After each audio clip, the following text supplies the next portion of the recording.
जय हिंद दोस्तों। आज बात करने वाले हैं oil India limited junior engineering और असिस्टेंट टेक्नीशियन के पदों पे भर्ती निकाली गई है ऑयल कंपनी की तरफ से। तो इसमें क्या क्या आपकी eligibility, important dates, application fees क्या क्या रहने वाली है, वैकेंसी डिटेल्स क्या है, टेक्निकल एलिजिबिलिटी क्या है, सिलेक्शन प्रोसेस क्या है और इम्पोर्टेंटली यानी कि जहाँ पे आपको जाके अप्लाई करना है, सबके बारे में वन बाय वन करके डिटेल में बात करने वाले। बहुत ही इंपॉर्टेंट रहने वाला है ये वीडियो आपके लिए, तो बने रहे मेरे वीडियो के साथ। चलिए बताते हैं इसमें डिटेल्स के बारे में, विस्तार में बात करेंगे। तो जी हाँ दोस्तों, भारत सरकार ऑयल इंडिया लिमिटेड के द्वारा कुछ रिक्वायरमेंट्स निकाले गए हैं जो कि कुछ ही डिस्ट्रिक्ट के लिए अप्लीकेबल है। ध्यान दीजिएगा, ये पूरे इंडिया के लिए अप्लीकेबल नहीं है, कुछ सम डिस्ट्रिक्ट के लिए ही है। ठीक है, यहाँ पे आप देख सकते हैं किस किस डिस्ट्रिक्ट से, अगर आप उस डिस्ट्रिक्ट से बिलोंग करते हैं तो आप फार्म को अप्लाई कर सकते हैं, अन्यथा आप नहीं कर सकते हैं। तो ध्यान से देखिए इस वीडियो को। यहाँ पे मैं बताने जा रहा हूँ कौन कौन से डिस्ट्रिक्ट के बच्चे अप्लाई कर सकते हैं। तो यहाँ देखिए, जोहरस जोहरस से, गोलाघाट से, मोरीगांवा से, नौगांवा से, कलियाबोर से, करमपुरा से, कामरूप से, नालबरी से, बाजाली से, बारपेटा से, बोनगांव से, कुकरजहर से। ठीक है, ये कुछ डिस्ट्रिक्ट हैं जहाँ से बच्चे सिर्फ अप्लाई कर सकते हैं, अन्यथा नहीं कर सकते हैं। ये पूरे इंडिया के लिए लागू नहीं है, तो इस बात को आप ध्यान में रखते हुए आप अप्लाई कीजिएगा। ठीक है, अब चलिए इसके कुछ इम्पोर्टेंट डेट के बारे में बात करते हैं कि इसमें कुछ क्या क्या इम्पोर्टेंट डेट है। तो आवेदन करने की जो प्रक्रिया शुरू की गई थी दोस्तों, वो 1 तारीख से शुरू हो गया है इसी मंथ से, यानी कि 1/9 से स्टार्ट हो गया है और ये 21/9/2021 तक रहने वाला है। तो आप जल्द से जल्द आवेदन करके अपना करियर बना सकते हैं। ठीक है, वहीं बात करने वाले हैं एज रिलैक्सन के बारे में। तो एज लिमिट पहले जान लीजिए। एज लिमिट जो होने वाली है वो आपके मिनिमम एज 18 साल और मैक्सिमम एज 30 साल होने वाला है, यानी कि 30 साल होना है। जो भी आपको एज रिलैक्सन का रूल है आपको पता, वो आपको मिलेगा। ठीक है, ओबीसी के हिसाब से मिल जाएगा आपको, इसमें टेंशन लेने वाली बात नहीं है। अब वहीं बात करने वाले हैं फीस एप्लीकेशन के बारे में। तो यहाँ पे आप देख सकते हैं, आपको सीधा सीधा दिखाई दे रहा होगा कि ओबीसी के लिए 200 चार्ज किए गए हैं, SC ST के लिए आपको कोई चार्ज नहीं देना है। और जो पेमेंट करने का मेथड है वो ऑनलाइन है, यहाँ पे रिफंडेबल नहीं है। तो इस बात को आप ध्यान में रखते हुए पेमेंट कीजिएगा।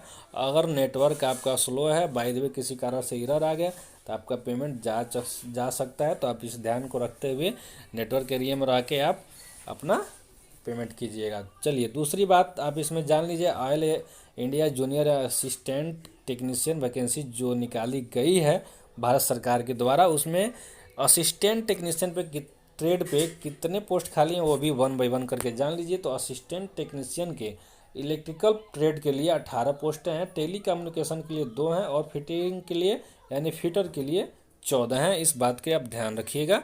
ठीक है, वहीं बात करते हैं जूनियर इंजीनियर के बारे में बात करेंगे। तो जूनियर इंजीनियर के लिए ITI या डिप्लोमा होना ज़रूरी है।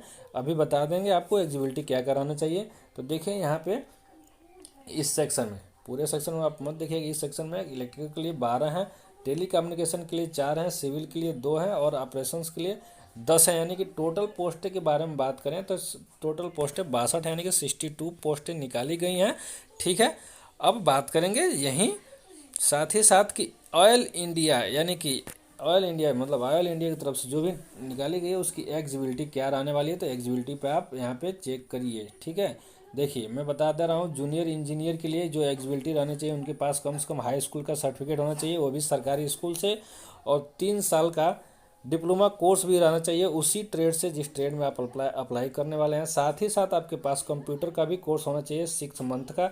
ये ध्यान में रखते हुए आप अप्लाई कीजिएगा। ठीक है, ये जूनियर इंजीनियर के लिए। वहीं बात करें असिस्टेंट के लिए बात करने जा रहे हैं। तो असिस्टेंट के लिए क्या एलिजिबिलिटी होना चाहिए, एजुकेशन एलिजिबिलिटी। तो यहाँ पे देख लीजिए, यहाँ पे हाई स्कूल का सर्टिफिकेट होना चाहिए, किसी सरकारी स्कूल से रिलेटेड हो, और साथ ही साथ ITI का भी सर्टिफिकेट होना चाहिए। जिस ट्रेड के लिए वो अप्लाई करना चाह रहा है उसी ट्रेड के लिए ITI का सर्टिफिकेट होना चाहिए, अन्यथा नहीं वो अप्लाई कर सकता है।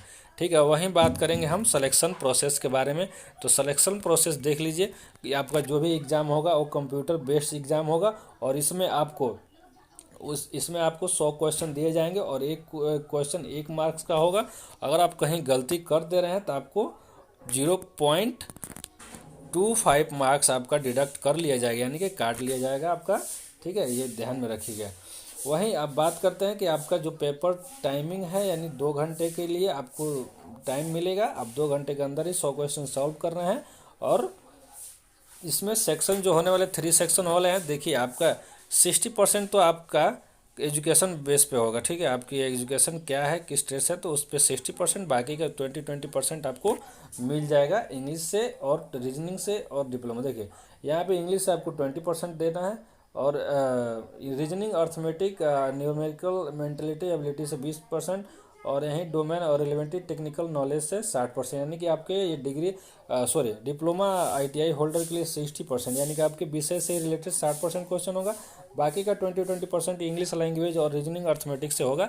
ये ध्यान में रखिएगा। ठीक है, ज़्यादा अब यहाँ बात करा दें आपसे कि आप अप्लाई कैसे करेंगे। तो कुछ इंपॉर्टेंट लिंक्स हैं, यहाँ पे आप देख सकते हैं। देखिए, ठीक है, यहाँ पे अप्लाई करने के लिए जैसे ही नीचे आएंगे तो यहाँ पे दिया है कि फॉर्म अप्लाई प्रोसेस, यानी कि जानना है आपको कि फॉर्म कैसे अप्लाई करना है।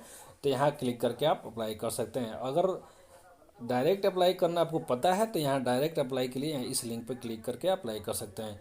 ऑफिशियल नोटिफिकेशन के बारे में आप डिटेल में जानना चाहते हैं तो आप यहाँ क्लिक करके आप ऑफिशियल नोटिफिकेशन जान सकते हैं। और ऑफिशियल वेबसाइट पे जाना चाहते हैं तो आपको मैं बता दे रहा हूँ, oillimited.com पे आप जाके डायरेक्ट पूरी जानकारी ले सकते हैं, अपना फॉर्म अप्लाई कर सकते हैं। ठीक है, ये इतना वीडियो आपको समझ में आ गया, जो जानकारी दिया गया समझ में आ गया तो मेरे वीडियो को लाइक कर दिए, मेरे चैनल को सब्सक्राइब कर दिया। आपसे रिक्वेस्ट है, आपका एक सब्सक्राइबर और एक लाइक मुझे मोटिवेट करता है वीडियो बनाने के लिए, ताकि मैं लेटेस्ट और न्यू टॉप 2 डेज जॉब आपके लिए लेकर आऊँ। ठीक है, तो मेरे चैनल पर बने रहिए। चलिए मैं आपको एक फॉर्म का प्रारूप भी दिखा देता हूँ कि आपको फॉर्म कैसे दिखने वाला है, क्या क्या उसमें भरेंगे, तो उसके बारे में बता देना। ठीक है, तो जैसे आप ही जाएंगे oillimited.com वेबसाइट पे, जैसे ही आप जाएंगे तो वहाँ आपको ऐसे इंटरफेस करने को मिल जाएगा। ठीक है, यहाँ पे ध्यान से देखिए। ठीक है, जैसे उस सेक्शन में आप जाएंगे तो वहाँ पे लिखा होगा, देखिए ऐसे आपको लिंक्स मिल जाएंगे 4 तरह के। वहाँ पे होम, इम्पोर्टेंट डेट्स, रजिस्ट्रेशन और लॉगिन, 4 चीज़ें आपको मिलेगी। यहाँ से आपका रजिस्ट्रेशन वाले बटन पे आप क्लिक कीजिएगा। ठीक है, जैसे ही रजिस्ट्रेशन वाले बटन पे आप क्लिक करेंगे तो आपका ऐसा इंटरफेस आपको खुल के आएगा। यहाँ पे कुछ डिटेल्स आपको दिया जाएगा, जो डिटेल्स आपको फॉलो करके भरना है वो आप ध्यान में रखते हुए भर सकते हैं। ठीक है, अब वहीं साथ ही साथ आपको बात करना है कि आपके पास एक वैलिड ईमेल आईडी होना चाहिए, मोबाइल नंबर होना चाहिए। किसके लिए? रजिस्ट्रेशन करने के लिए। तो रजिस्ट्रेशन करने के लिए यहाँ पे आप जैसे ही क्लिक करेंगे इस वाले सेक्शन में तो आपके पास ऐसे इंटरफेस खुल के आएगा, ऐसा पेज आपके सामने आएगा। यहाँ पे आपसे पूछा जाएगा कि किस ट्रेड के लिए अप्लाई करना चाहते हैं। आप ट्रेड उसमें दिया जाएगा, आप सेलेक्ट कर लीजिएगा जिस ट्रेड के लिए आप अप्लाई करना चाहते हैं। ठीक है, उसके बाद से आपके नाम पूरा पूछेगा, यहाँ पे नाम भरना है। ठीक है, ईमेल एड्रेस भरना है, मोबाइल नंबर भरना है, और कोई अगर घर का नंबर है तो वो भर सकते हैं। आपका जेंडर क्या है आप वो देख सकते हैं। आपका जो जेंडर होगा उसी हिसाब से आप फिलअप कर सकते हैं। ठीक है, ऐसा आपका एक पेज खोल के आ जाएगा। उसके बाद से आपको नीचे आके कंटिन्यू पे क्लिक करके प्रोसीड कर देना है। ठीक है, ये देखिए जैसे ही कंटिन्यू पे आके प्रोसेस करेंगे तो आप क्या हो जाएंगे, आपका मोबाइल नंबर पे OTP आएगा। OTP क्या करना है, यहाँ ध्यान देखिए, यहाँ पे आप OTP इस वाले पे आप भर सकते हैं। और ये जो दिया गया है सेक्शन आपका डेट ऑफ बर्थ का है, और डेट ऑफ बर्थ जो आपको काउंटिंग करना है, यहाँ मैं आपको जूम करके दिखा देता हूँ, उसी डेट से नीचे नीचे तक होना चाहिए। ठीक है, उससे पहले का ही होना चाहिए, बाद का नहीं होना चाहिए। इस बात को ध्यान रखिए। देखिए जो आपका एज हो रहा है वो आप काउंट कर लीजिएगा, इसमें अपना भर दीजिएगा एज। ठीक है, रजिस्ट्रेशन नंबर जो आपको दिया जाएगा मोबाइल पे आपके आ जाएगा मैसेज, वहाँ से आप देख के भर दीजिए। और उसके बाद OTP इसमें फिल कर दीजिएगा। OTP फिल करने के बाद से कंटिन्यू पे क्लिक कर दीजिए। उसके बाद से आपको दूसरा इंटरफेस खुल के आ जाएगा। ये जो एज मैं बता रहा हूँ जो काउंटिंग करना है वो 14/8/2021 के पहले ही काउंट करना है। उसके बाद से उसके बाद वाला नहीं। आपको काउंटिंग कैसे करना है, ये जो दिया हुआ है आपका एज निकालना नहीं आता हो तो मैं बता दे रहा हूँ। ये 14/8 जो है 2021 दे रखा है, पहले ऊपर लिख दे लीजिएगा 14/8/2021। उसके बाद से आपका ये जो डेट ऑफ बर्थ है वो आप नीचे लिख लीजिएगा इस वाले रो में। ठीक है, आपको प्लस माइनस करना तो आता ही होगा, यहाँ से आप सब्ट्रैक्ट यानी घटा के अपना एज देख लीजिए कितने साल कितने महीने का हो रहा है, वही आपको यहाँ पे फिलअप करना है इस वाले सेक्शन में। ठीक है, अब उसके बाद से सब आप ये कर लेंगे तो कंटिन्यू पर क्लिक करके आप नेक्स्ट कर दीजिएगा। उसके बाद से आप रजिस्ट्रेशन आपका सक्सेसफुली हो जाएगा। ठीक है, देखिए ऐसा ही यहाँ पे सक्सेस, जब आप अपना डेट ऑफ बर्थ भर देंगे तो यहाँ सक्सेसफुली हो जाएंगे। फिर आप दोबारा से इसमें लॉगिन कीजिएगा। आपको जब रजिस्ट्रेशन आईडी वाईडी मिल जाएगा तो आप लॉगिन करके अपना 1 बाय 1, देखिए यहाँ पे 3 सेक्शन दिया जाएगा, बेसिक डिटेल, एजुकेशन क्वालिफिकेशन और डॉक्यूमेंट्स अपलोड करने के लिए। इसमें डॉक्यूमेंट अपलोड करने के लिए में क्या होगा, आपका वहाँ पे जो भी एजुकेशन क्वालिफिकेशन सर्टिफिकेट वो देना होगा। ठीक है, आय जात निवास मानेगा वो देना होगा आपको। फिर उसके बाद से आपका फ़ोटो का सिग्नेचर का वहाँ पे अपलोड करना पड़ेगा। ठीक है, तो ये 1 बाय 1 करके पहले तो बेसिक डिटेल्स के बारे में यहाँ पे देख लीजिए, एक सेक्शन खुल के आया है। इसमें माता पिता का नाम, ठीक है, परमानेंट एड्रेस, यहाँ देखते जाइए परमानेंट एड्रेस। उसके बाद से जो करस्पॉन्डिंग एड्रेस होता है, जो कि मतलब कहीं आप रह रहे हैं बाहर अपने सिटी से, तो वहाँ का एड्रेस। अगर नहीं रह रहे हैं तो सेम एज ए पे क्लिक करके आप कंटिन्यू कर सकते हैं। ठीक है, उसके बाद से आपके साथ क्या आ जाएगा, सर्टिफिकेट को अपलोड करने के लिए यहाँ पे देखिए सेक्शन बना हुआ है यहाँ पे। अब यहाँ पे अपना सर्टिफिकेट यानी कि जाति का, ठीक है, आय का, निवास का यहाँ पे अपलोड कीजिए। फिर सेव एंड कंटिन्यू पे करके क्लिक कर दीजिए। फिर आपके सामने एक नया पेज ओपन होकर आएगा और वो पेज होगा तीसरा सेक्शन, यानी कि बेसिक डिटेल तो आप भर दिए। ठीक है, बेसिक डिटेल भर दिए तो यहाँ पे आपको देखिए ये वाला डिटेल हो सेक्शन हो गया और ये वाला सेक्शन हो गया। अब यहाँ पे रेट जो दिख रहा है आपको, यानी कि एजुकेशन क्वालिफिकेशन के बारे में, तो यहाँ देखिए 10th का आपका चाहिए सर्टिफिकेट, उसमें आप किस बोर्ड से किए हैं वो भरिएगा, किस सब्जेक्ट में, सब्जेक्ट कौन सा है वो आप भरिएगा। 1 बाय 1 सब्जेक्ट आपको चूज करना है। यहाँ पे देख लीजिए ईयर आप पासिंग भी चूज करना है कि आप कौन से साल में पास हुए थे, क्या आपका परसेंटेज मार्क्स था, और यहाँ पे उसका सर्टिफिकेट आपको अपलोड कराना है। ठीक है, इतना काम करना है आपको। फिर उसके बाद से अगर असिस्टेंट के लिए हैं तो ITI का सर्टिफिकेट आपको, और किस बोर्ड से किस सब्जेक्ट में किस साल पास हुए थे, कितना परसेंटेज है, और उसका सर्टिफिकेट यहाँ पे अपलोड कर देना है। ठीक है, अगर जूनियर इंजीनियर के पोस्ट पे है तो आपको ITI यानी कि डिप्लोमा का सर्टिफिकेट यहाँ पे, और किस बोर्ड से किस सब्जेक्ट में किस साल पास हुए थे आपको भर के अपलोड करना है। तो ये वाला सेक्शन पे जब आप सब कुछ करके सेव एंड कंटिन्यू पर करेंगे तो आपका एजुकेशन वाला जो सेक्शन है वो कंप्लीट हो जाएगा। फिर उसके बाद से आपका जो सेक्शन आएगा वो डॉक्यूमेंट अपलोड करने का आएगा। ठीक है, उसमें आपको क्या क्या अपलोड करना है वो भी मैं बता दे रहा हूँ, कंफ्यूज होने की कोई बात नहीं है। ठीक है, यहाँ पे देखिए, यहाँ पे मैं अभी शुरू में ही बोला था फ़ोटो, यहाँ ध्यान से देखिएगा, फ़ोटो अपलोड करना है, सिग्नेचर अपलोड करना है, proof of date of birth यानी कि निवास, जन्म प्रमाण पत्र, 2 चीज़ें यहाँ पे लगेंगे, और रजिस्ट्रेशन जो आप कर रखे हैं एम्प्लॉयमेंट एक्सचेंज कार्ड का वो यहाँ पे, यानी कि आपके पास 4 यहाँ फ़ोटो अपलोड करना है, और ऊपर जो 2 डॉक्यूमेंट का था एजुकेशन सर्टिफिकेट वो भी अपलोड करना है।